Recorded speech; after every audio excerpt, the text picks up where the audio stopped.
Well, hey there, guys. I'm Max the Beast of ZeldaEngine.net, and this is kind of a big topic lately. The official Zelda timeline, or supposedly, unless they change it or something like they always have, constantly. The official Zelda timeline supposedly revealed in the Hyrule Historia book, which of course, I haven't read, so some of the information I've got here might be a little off, especially if the stuff I've read are mistranslations, but the basic timeline is there, the basic reason for it is there, the basic reasoning for how it works is there, so, we got most of the basic information about it so far. I got some problems with it. I mean, it's probably kind of funny considering that I've never given much of a crap about the timeline. I've never been a big timeline guy. I've never, talked a lot about how games are supposed to fit. I just know the main canonical connections, the main rules, the main facts we know about it, but I guess I have made a few theories of my own. In particular, how I felt that A Link to the Past could go between Ocarina of Time and The Wind Waker, which I get a lot of disagreement on, but I still think it's fully possible, and that's not true anymore because of the new timeline, unless it gets retconned. But it was something I always thought was reasonable, so that's one of my disappointments, that that isn't really canon anymore, at least for now. But I can deal with it because, actually, despite my problems with the timeline, I legitimately like the order, kinda. I especially like how the Ocarina of Time is the prequel to A Link to the Past thing. I like how that's preserved. I mean, if you haven't seen the timeline yet, you should check it out. I'll post a link to it in the description, so check it out because that's the official timeline. But yeah, there's a third split now, and on it is the first game after it splits with Ocarina of Time is A Link to the Past. So it preserves that connection. And what I really like, this is kind of like my favorite thing about the timeline, is how it goes A Link to the Past, then the Oracle games, and then Link's Awakening, which basically means that's all the same Link. A Link to the Past, Oracle of Ages, Oracle of Seasons, and Link's Awakening all have the same Link. And I just think that's pretty cool, and it really, really goes together very well. I mean, I think that's one place you could put the Oracle games where it really just goes together. It makes sense because why he's, adventuring at the beginning of the game and just stumbles upon this specific adventure. He's already on, a quest, or he's, traveling on his horse. It makes sense, because he already had his awakening as a hero in A Link to the Past. I mean, I just think it works really well. It's pretty cool. And I also kind of enjoy how Twinrova has one major appearance in every timeline. In the adult era of Ocarina of Time, you fight Twinrova. When he goes back into the child timeline and creates the child timeline, Link encounters Twinrova in Termina, and then on the third timeline, after Ganon comes to power and is defeated in A Link to the Past, they try to revive him in Oracle of Ages and Seasons. I just think that's kind of cool. That's just the odd consistency with the character. That's almost like they did plan it, even though I'm really pretty sure they didn't. Anyway, but I do have my problems with it, and one of the main things is, if you've watched the mailbag or my videos enough, you might have an idea what it is. It is the fact that there is a third timeline, because I've never been a fan of the idea of the timeline split. I still firmly believe, or pretty strongly believe at least, that they probably intended that in Ocarina of Time that there was no timeline split at all. I really don't think they intended that kind of weird complication to the time travel element, because I don't think a lot of people think about the time travel like that. I don't think they try to figure it out, or how it all works like that. I don't think they intended that complex plot for Ocarina of Time, and I think that was something that they added in and decided was there later. And it does definitely work now, and of course it's canon now, but I don't think they intended that before. And I get annoyed about it because I think that it's kind of an overcomplication of time travel, and I guess I have never really had a hard time understanding concepts of time travel, so I just get annoyed that there's all this hoopla surrounding all this weirdness surrounding how they dealt with the time travel in that game. But in particular with this, it's worse. Link is defeated? Really? I mean, I get it that you can have events not covered in the game, but to invent a whole new timeline based on a what-if scenario seems really like a cop-out. And I really think that's what we should call it. I mean, love it or hate it, and I'll get into it a little more, but love it or hate it, it's kind of a cop-out concept. They're just kind of like, well, okay, what if? We'll just put the games on this what-if scenario. And that's a cop-out. I mean, even if you like the end result, that's what it is. So I propose we officially call this, we have the adult timeline, we have the child timeline, let's officially call it the cop-out timeline. Let's just call it that. I think that would actually just be hilarious in general, even if, like, not taking it seriously. It'd just be funny to call it that. I just think it's a nice sound. But, yeah,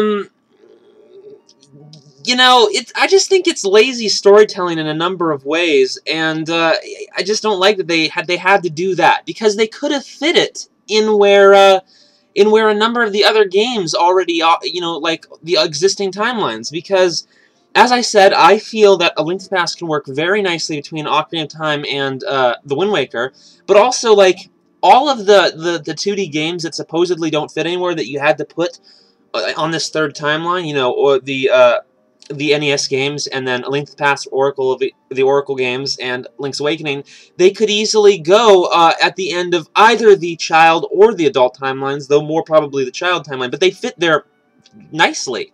There's no reason to have to invent this third timeline. You just need to put them on one of the other timelines, work out a little reasoning about why they're there, and then you're done. I mean, it really wasn't that hard, and it really irks me a little bit that they had to do this whole third thing. It just seems really weird and really unnecessary. One reason I also think it's, like, really unnecessary is because this isn't going to change much. I mean, they've made statements about the timeline before, and, you know, they've gone back on them. And they even did that in making this book, because when Skyward Sword was coming out, there was a statement, I don't know who said it, but I remember it pretty clearly, that they were saying that they considered Ocarina of Time the first game on the timeline. Meaning the Minish Cap isn't the first game on the timeline. Ocarina of Time is.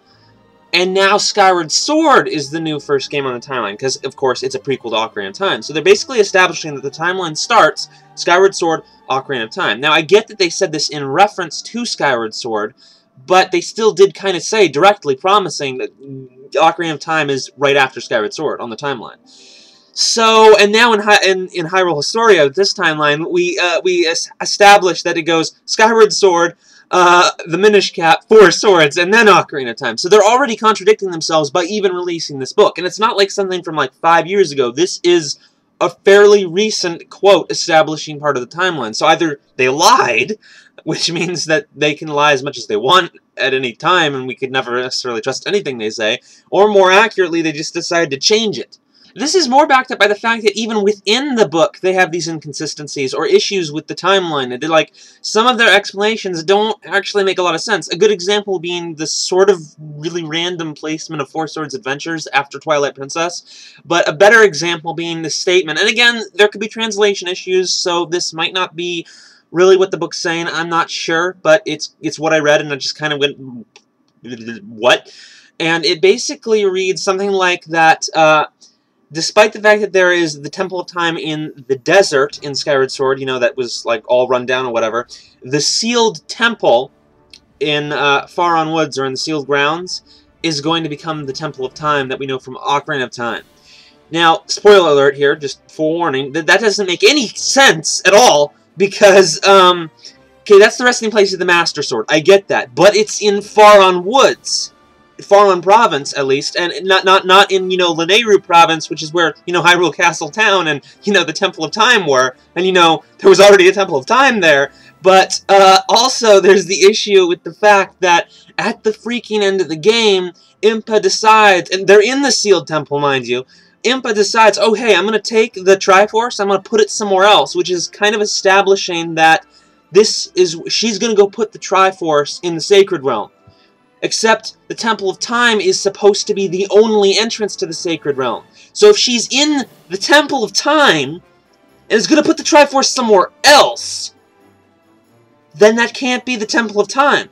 So the way I see it, this is no different than what they've done before. I mean, they're contradicting previous statements, they're contradicting their own statements within this book. So the way I see it, this is basically just more of the same, and we can either expect that they're going to mess this up later with later games, or this was never supposed to be 100% for real, or whatever. I mean, you know, there's some risk that, I mean, you can consider it that maybe they will stick by this, but then you run the risk that they're going to really stick by this timeline, and mold all future games with it in mind, and always make sure the games match the lore, which sounds great, but at the same time, it changes what the Zelda series sort of always was, which was making a bunch of unique experiences. You know, like each game, despite timeline connections, you can even say this of Majora's Mask and The Wind Waker and Twilight Princess, and basically every game that directly, you know, canonically relates to a previous game. Even in these cases, you can definitely say that each game stands on its own as its own experience. And I kind of worry that if they're going to stick to this, that they may kind of ruin that. Especially when they're trying to keep up with all these, like, hokey connections and whatnot. And if they don't do that, they're probably just, I can't see much of a middle ground here. That probably just means that it's going to be more of a timeline mess in the future, and nothing's really going to change. So, I don't think the timeline debate's going to be over because of this. I don't even think Nintendo's done with it because of this. I just, you know, I find the book a little annoying. I can live with it, but I find it annoying. I just don't think it's going to change anything, and I think that it's just going to continue to make the timeline annoying, which I've always found it annoying. The way I see it, you're just supposed to enjoy the games as their own experiences, you know? So I just don't think anything's changed. So, yeah, be sure to tell me what you guys think in the comments, you know, your thoughts on the timeline, on Hyrule Historia, on the timeline in general, on my thoughts, and yeah, I'll see you guys later.